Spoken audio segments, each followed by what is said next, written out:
Good day everyone, we are Group 5 gathered once again from the postgraduate program, and today we will teach you guys Linguistic 101, Phonics, and explain to you guys what is phonics and the importance of it. Also, what are the categories under it. After this lesson, you, the students, are expected to apply phonics principle to analyze and teach reading strategies, identify advanced letter sound patterns, and design exercises that help to read and spell accurately. Okay. Next is our lesson contents. It is the lesson contents to understanding phonics. Each section is designed to help students gain a deeper understanding of phonics. Give this to Teacher Angela. Good day everyone, I am Teacher Angela. So what is phonics? Phonics is a method of teaching reading that focuses on the relationship between letters, graphemes, and sounds phonemes. It helps learners to code words by recognizing how sounds blend together to form words. Phonics constructs another key pillar of literacy, connecting oral and written language. The word phonics comes from the Greek word phone, which means sound or voice. Foundations, sound-symbol relationships. This is the foundation of learning to read without knowing how sound connects to letters. Students cannot decode, read, or encode spell words effectively. So that is phonics. Good day everyone, I am Teacher Ray and we'll discuss why phonics is important. So, phonics is important because it builds the foundation of reading and spelling. It also develops reading skills such as decoding, blending, and comprehension. Some research also shows that explicit phonics instruction rates reading acquisition not only for children but also for the adult learners recovering their literacy skills. Good day everyone, my name is Ma'am Carmi and I will be discussing to you the 5 core elements of phonics. So the number 1 is the phonemes. Phonemes are the smallest distinct unit of sounds in spoken language. So they are the building blocks of words and understanding them is very critical in encoding and decoding. This means teaching students to hear and distinguish these sounds, which is foundational for literacy. For example, phonemic awareness activities like segmenting, breaking down the word cat. That's how you break down the word cat. Or blending it are very crucial for lower grades because without this awareness, learners may struggle to connect sounds to their written form. So up to the next core element, which is the graphemes. While phonemes are auditory, which is for hearing, graphemes are for visual. So for instance, the F sound can be represented by the graphemes as letter F as in fun or PH as in phone. So number 3 for our core elements, which is the phonological awareness. So phonological awareness is a broad skill that involves recognizing and manipulating the sound structure of language. This includes skills like rhyming, syllable segmentation, onset time awareness, and most importantly, phonemic awareness. So for example, asking students to identify the first sound in D and dog, which is D, or clap out the syllables in elephant, elephant, develops this skill. So phonological awareness is a precursor to phonics. Without it, students cannot map sounds to letters effectively. Okay, so up to our 4th core element, which is the orthographic pattern. So this refers to the rules and conventions of spelling in a language. English, for instance, has predictable patterns despite being influenced by multiple languages. So for you as an educator, teaching orthographic patterns goes beyond memorization. So it does not only involve in memorization, it's about helping learners to recognize the patterns and generalize them to a new word. So okay, so the 5th one on our core elements is the letter-sound relationship. So letter-sound relationships or phonics instruction is the systematic teaching of how letters or the combinations of letters correspond to sounds. For example, students learn that the letter B represents the B sound, while the letter pair double O, or as in the moon, or the short U sound as in the book. So as a teacher or an educator, you must approach phonics instruction as a holistic system, teaching this concept systematically. So this is their foundation to be able to read and write proficiently. That's why we need to teach it to our students very effectively and efficiently. As a future educator, you must learn how to properly discuss this to your future students. So that is all for core elements, and thank you very much. So hi everyone, I'm Teacher Keisha, or you can call me Ma'am Keisha.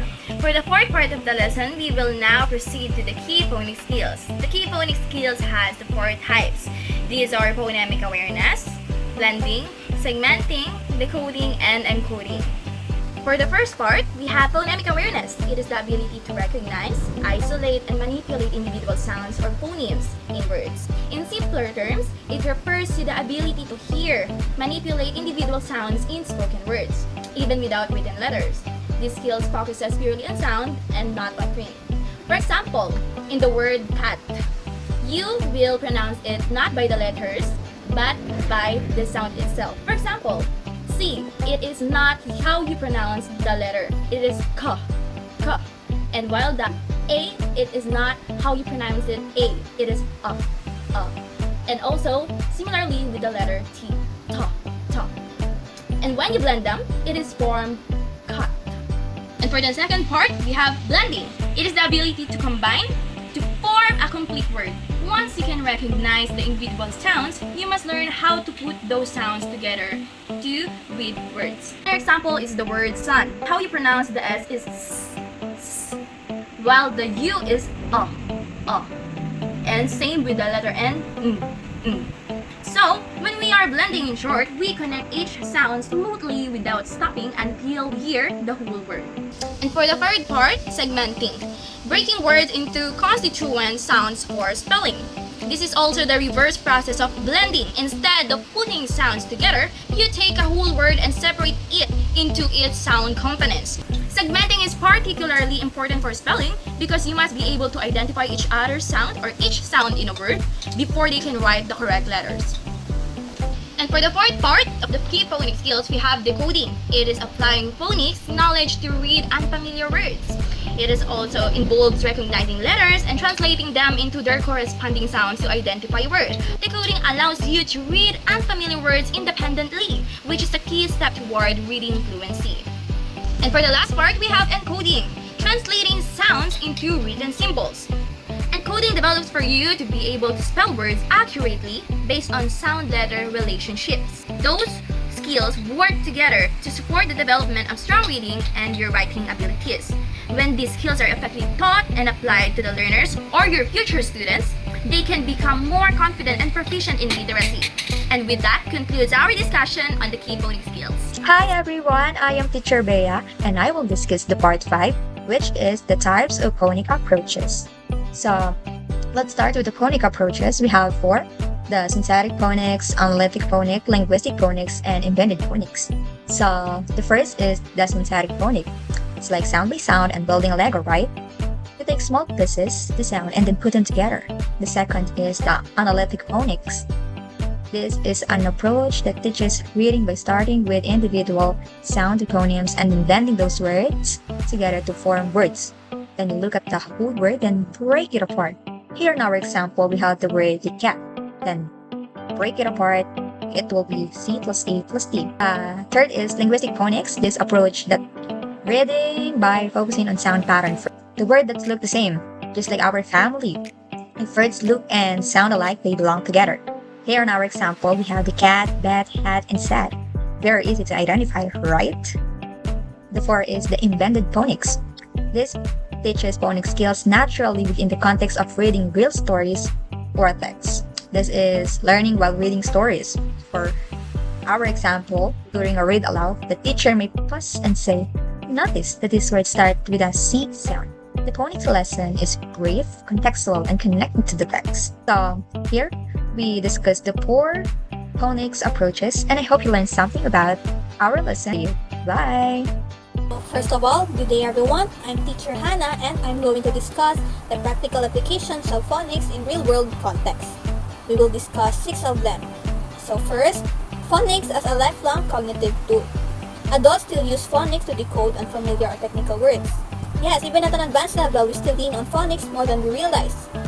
It supports automaticity according to Share 1995 and orthographic mapping according to ERGI 2014. Whenever we encounter a long or technical term, our brain automatically pulls from sound symbol knowledge to figure it out. So it's not about relearning letter sounds, it's about efficiently processing unfamiliar words or vocabulary that shows up in academic or professional contexts. Next is phonics in academic reading and research. In academic reading, we see a lot of morphophonemic words. Those are terms built from multiple meaningful parts. Phonics helps us decode them smoothly, while morphology helps us interpret them.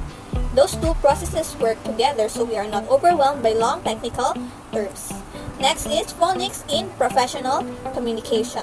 It supports accurate pronunciation for specialized terms. In professional setting, clear pronunciation becomes part of credibility. Many fields use terms borrowed from Greek or Latin, and phonological awareness helps us say them accurately and confidently. This matters when presenting or explaining field-specific contexts, like in medicine, law, or technology. Next is phonics in writing and spelling accuracy. So the sound symbol mapping guides spelling of multisyllabic words. Even at a graduate level, spelling along with technical words still relies on phonological encoding. When we write academic papers or reports, we often use phoneme graphing mapping to keep multisyllabic words accurate. Next is the phonics in ESL or EFL and multilingual context. So ESL means English as second language, and EFL means English as a foreign language or multilingual context. So for multilingual learners, phonics plays an important role because English doesn't have a very consistent spelling system. If your first language has more predictable spelling rules, English can feel tricky.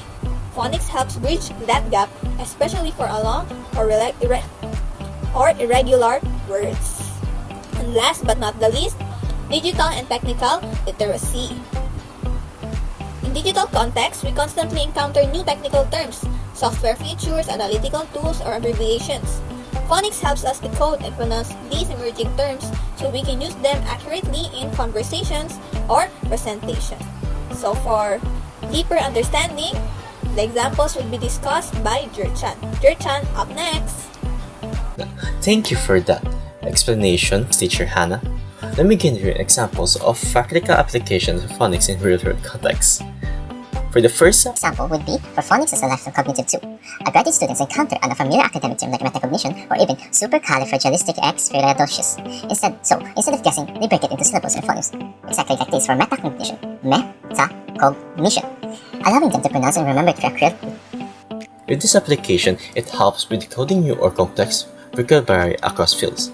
Next, an example of phonics in academic reading and research. While reviewing journal articles, a student encounters technical words like phonetics or hierarchy.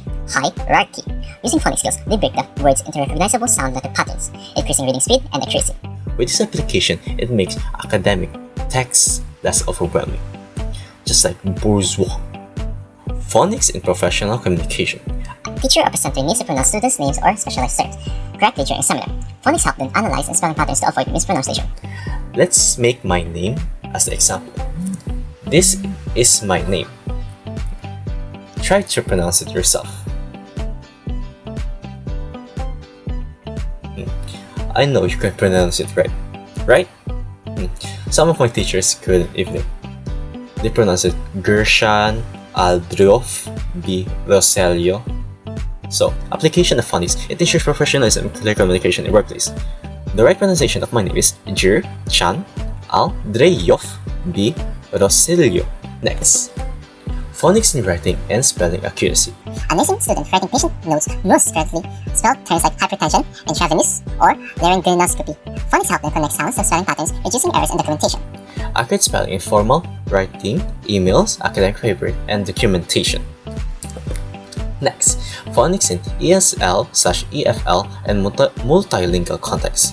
Filipino professional learning English encounters confusing words like do, tough, true. Phonics principles help them understand irregular patterns and pronounce or spell them correctly. It builds confidence in speaking English with clarity and accuracy. And last is digital and technical literacy. Someone learning tech terms relies on phonics to decode vocabulary like algorithm, encryption, interface, or metadata. It supports navigating digital platforms, troubleshooting software, and understanding new technical jargon. It's your turn. That is all for the examples for and practical application of phonics in real-world context and a writer. May God bless you all. Thank you for listening. Goodbye.